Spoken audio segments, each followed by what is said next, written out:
Magandang tanghali po sa inyong lahat at maligayang pagdating sa tahanan ng ating mahal na pong Jesus Nazareno. Pagamat maulan, ay nagparito pa rin po kayo upang ipagdiwang ang banal na misa at makapagbigay pugay sa ating mahal na pong Jesus Nazareno. Bigyan natin ng papuri, parangal at pasasalamat ang ating minamahal na Nuestro Padre Jesus Nazareno. Binabati din po natin na mga kasama natin online, lalo na po ang mga may sakit, mga nag-aalaga sa may sakit, at mga kababayan, mga kadeboto natin mula sa iba't ibang panig ng bansa at daigdig na nais sumama sa pagdiriwang ng banal na misa dito sa ating simbahan sa Quiapo, sa Basilica Minor at Pambansang Dambana ni Jesus Nazareno. Sa araw ding ito, ipinagdiriwang natin, gaya ng sabi ko kanina, ang kapistahan ng isang paring banal. Isang santo na napaka-popular, napakatanyag, sapagkat sinasabing marami siyang mga himalang ginawa, nabubuhay pa lamang siya, at lalo't higit ngayon na siya'y isang santo na at kasama ni Jesus Nazareno sa langit. Si San Padre Pio ng Pietrelcina, o mas kilala bilang tawag ay Padre Pio. Kaya bigyan din natin si Padre Pio ng masigabong palakpakan. Alam niyo po, si Padre Pio ay may marubdob na debosyon sa ating Panginoong Jesus Nazareno na nakabayubay sa krus. Ito ang lagi niyang pinagdadasalan, lalo na pagkatapos magmisa. At kung kayo po'y nagtataka, bakit sa harapan natin, bukod dun sa imahe ni Padre Pio, sa dulong kaliwa, ano naman itong nasa kwadro na nasa harapan din natin? Mapapansin niyo po na may parang panyo sa gitna ng kwadro at may mga bakas ng dugo. Alam niyo po, sabi ko nga sa inyo, ang debosyon ni Padre Pio kay Jesus na nakapako sa krus ay noong September 20 ay pagkatapos niya magmisa, habang siya'y nagninilay, nagdarasal sa harapan ni Jesucristong nakapako sa krus, ibinit kaloob sa kanya ang isang natatanging biyaya, sapagkat wala siyang ibang hangad kung hindi matulad kay Jesus, maging kawangis ni Jesus. At ibinigay sa kanya ang biyayang tinatawag na stigmata. Ang matanggap niya ang mga sugat ni Jesus, ang 5 sugat ni Jesus, sa kamay, sa tagiliran, at sa paanan. 50 taon niyang dala-dala sa kanyang katawan ang mga sugat ni Jesus. Siya ang unang pari na tumanggap nito. Kaya kung mapapanood nyo sa YouTube, habang siya'y nagmimisa, kaya nakita niyo yung kanyang imahe, merong benda sa kanyang kamay. Kasi tumutuloy at umaagos pa rin yung dugo sa sugat. Lalo't higit kapag siya'y nagmimisa.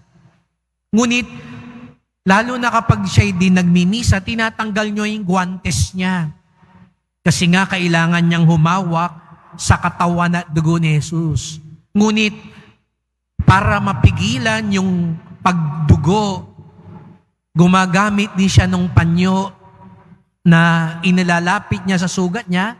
Di ba? Pag may sugat tayo, para huminto yung dugo, pinapahid natin at idinidiin natin.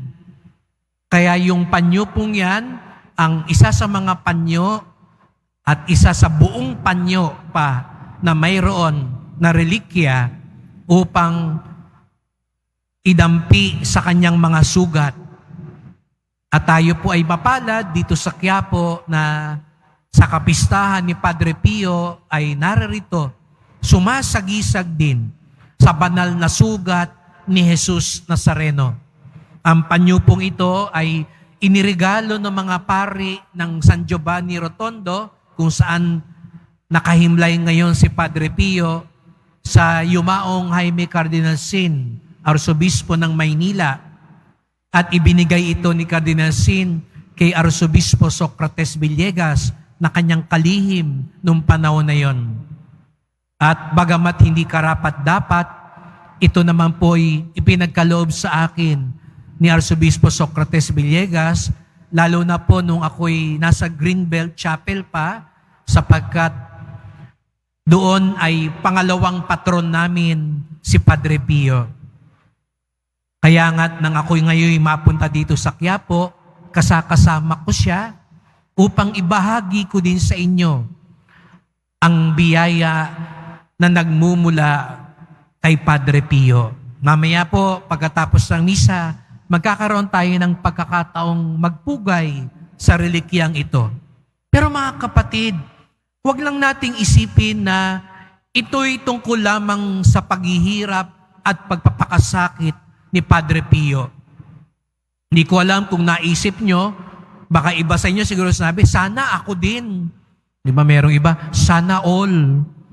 Gusto nyo bang magkaroon ng sugat katulad ni Jesus Nazareno? Pero hindi po biro yon. Nung ito'y natanggap ni Padre Pio, sabi ko nga ho sa inyo, 50 taon, dala-dala niya yung sugat. Dumudugo, mahapdi. Lalo na kapag tumatapak siya. Mahirap.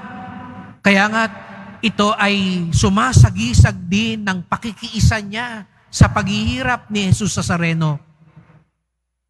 At bukod sa paghihirap na iyon, ng sugat, dumanas din siya ng paghihirap ng pangaalipusta. Marami rin tao at nakakalungkot mang aminin, maging sa loob ng simbahan, hindi siya agad pinaniwalaan. Akala nga ng iba, ang paratang ng ibang, kahit mga pari po, pinaratangan siya na gawa-gawa lang niya yan. Sinugatan lang niya yung sarili niya. Kaya nga dumating yung panahon, pinagbawalan si Padre Pio magmisa sa harap ng mga tao. Parang pinarusahan pa siya. Kaya sabi ko sa inyo, hindi ganun kadaling tanggapin yung sugat. Kasi hindi yun para sumikat siya, kundi para lalong makaisa siya sa krus ni Jesus. Masakit yun sa kanya kasi ang kanyang kaligayahan, magmisa at magpakumpisal. Pero pinagbawalan siya. Chinismis pa siya ng mga tao. Sabi, yung Padre Pio yan, kaya yan nagaganyan para lumapit yung mga babae sa kanya. Pinaratangan siya, ang daming fake news na ibinato din sa kanya. Kaya hindi lang yung sakit ng sugat, yung sakit ng pangaalipusta, ng chismis, at yung sakit ng kalungkutan kasi para siyang nag-iisa. Walang gustong lumapit sa kanya kasi nga pinarusahan siya. Halos ikulong siya.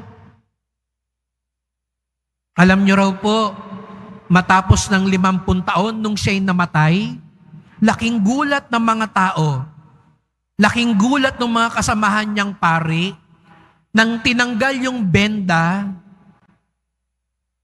pagkamatay niya,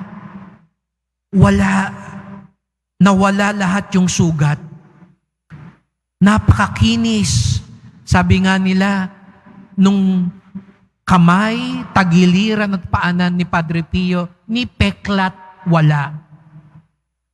Alalaong bagay, yung sugat lamang ay dinala niya nung siya'y nabubuhay pa. Pero mga kapatid, dumudulog tayo kay Padre Pio, hindi lamang dahil dinala niya ang sugat ni Jesus Nazareno.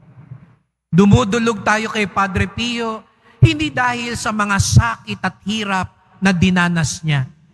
Dumudulog tayo kay Padre Pio, hindi lang dahil sa mga himalang ginawa niya. Alam niyo si Padre Pio daw, Alam niya ang kasalanan ng mga tao sa kumpisalan. Alam niya, pag lumapit yung tao sa kumpisalan, may tinatago pang kasalanan.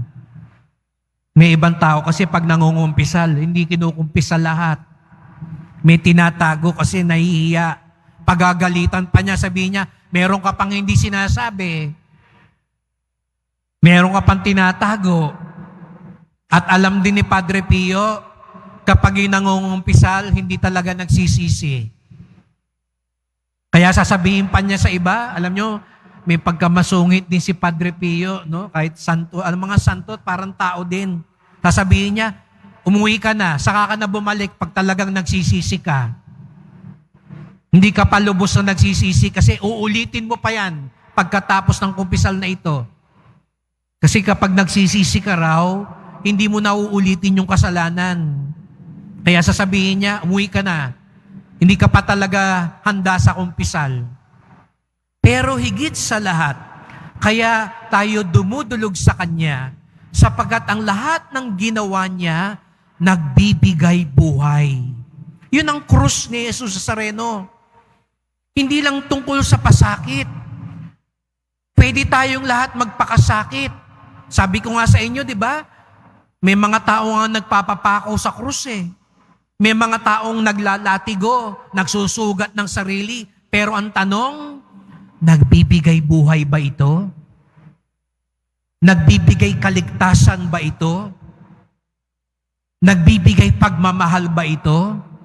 Kasi kahit masaktan ka ng masaktan, pero kung hindi ka naman lumalago sa pagmamahal, hindi ka lumalago sa awa, hindi ka lumalago sa kabutihan, hindi ka nagbibigay buhay, kulang ang pagpapakasakit. Kasi hindi naman yun ang krus ni Jesus Nazareno. Minsan nakala natin tayo mga Pilipino lalo na, ang krus ni Jesus Nazareno tungkol sa paghihirap, tungkol sa pagpapakasakit. Kaya minsan gustong-gusto natin yung nasasaktan. Kaya di ba madrama tayo eh. Okay lang, sige, saktan nyo ako, saktan nyo ako. Okay lang ako masaktan. Kaya minsan sa debosyon natin, sige, masaktan ako, sugatan ako, mapagod ako. Opo, mahalaga yun, pero hindi doon nagtatapos. Namamanata tayo, nagsasakripisyo tayo, nasasaktan tayo, nahihirapan tayo, pero ang lahat ng iyan, katulad ng krus, nagbibigay buhay. Nagbibigay kaligtasan. Kaya doon banal si Padre Pio. Kaya kahit pinararatangan siya, tahimik lang siya, mapagkumbaba siya, masunurin siya. Alam nyo, maraming naniniwala kay Padre Pio nung panahon na siya'y inuusig. Kung ibang tao siguro si Padre Pio, nung pinagbawalan siya, sasabihin na lang niya, kung ayaw nyo sa akin, magtatayo ko ng sarili kong simbahan. Total, marami akong fans, marami akong followers, marami akong tagahanga. At susunod yung tao sa kanya. Kung sabihin niya sa mga tao, wag na tayo dyan. Magtatayo na lang ako ng sarili kong simbahan. Dito tayo. Pero hindi niya ginawa yon. Kahit tama siya, kahit alam niyang wala siyang kasalanan, tahimik siyang sumunod. Nagtiyaga siya. Kaya naman dumating yung panahon, napatunayang wala siyang kasalanan, napatunayang totoo ang lahat ng nangyari sa kanya. Kaya nga't ngayon, siya'y tinatanghal nating banal. Mga kapatid, wag lang natin ialay yung mga sakripisyo natin. Ialay natin na ang sakripisyo natin magbigay buhay. Sabi nga sa Ebanghelyo, mamunga. Hindi lang minsanan, kung hindi mamunga tuwina. Lahat tayo rito may sakripisyo sa buhay. Siguro ngayon, ang sakripisyo mo, yung sakit mo, ialay mo yan. Pero hindi sapat yung sakit mo. Kasi pwede kang may sakit tapos mainit ang ulo mo rin. Inaaway mo rin lahat ng tao. Hindi ang krus. Kasi ang krus, nagbibigay buhay. Baka ang krus mo ngayon, ang sakripisyo mo ngayon, yung asawa mo. Pero, lagi mo rin naman siyang inaaway. Napagbabalingan mo pa yung anak mo. Nalululun ka tuloy sa bisyo. Hindi ang krus. Kasi ang tunay na krus, hindi lang pagpapakasakit. Ang tunay na krus, nagbibigay buhay, namumunga, at nagpapabanal. Kaya, sa pagdulog natin sa ating mahal na pong Jesus Nazareno, hilingin natin ang tulong ni Padre Pio. Mapagkumbaba, matyaga, at nanatiling mapagpatawad at mapagmahal. Kaya siya banal, sapagkat magpahanggang ngayon, ang kanyang mga sakripisyo at panalangin nagbibigay buhay, nagbibigay biyaya, katulad ng krus ni Jesus Nazareno. San Padre Pio ng Pietrelcina, ipanalangin niyo po kami.